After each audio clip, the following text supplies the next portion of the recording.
რუსთაველის ქუჩაზე ეგრეთ წოდებულ ავიაკასებთან გოგი წულაიამ აქცია გამართა. პარტია თავისუფალი საქართველოს თავმჯდომარის მოადგილე გადათხილ ქუჩასა და წყლის ქცევას აპროტესტებს. მისი თქმით, შესაბამისმა სამსახურმა წყლის ქცევის შესაჩერებლად მილში ეგრეთ წოდებული პალო გაარჭო. გოგი წულაია ამბობს, რომ ორმო მას შემდეგ ამოავსეს, რაც მისი ადგილზე მისვლის შესახებ გაიგეს. აღნიშნული სიტუაცია წულაიას წინა საუკუნის 70-იან წლებს აგონებს და კომიკურ ისტორიასაც იხსენებს.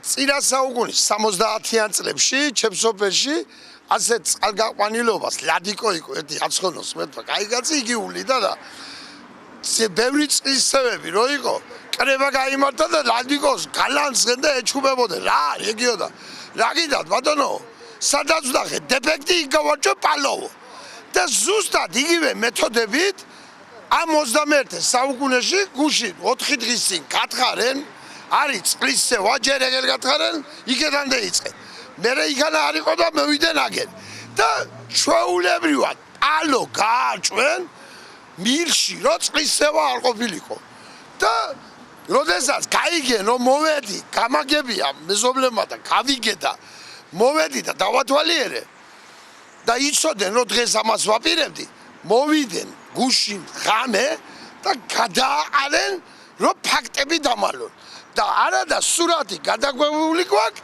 და შეგვიძლია გადმოგიგზავნოთ და განახოთ.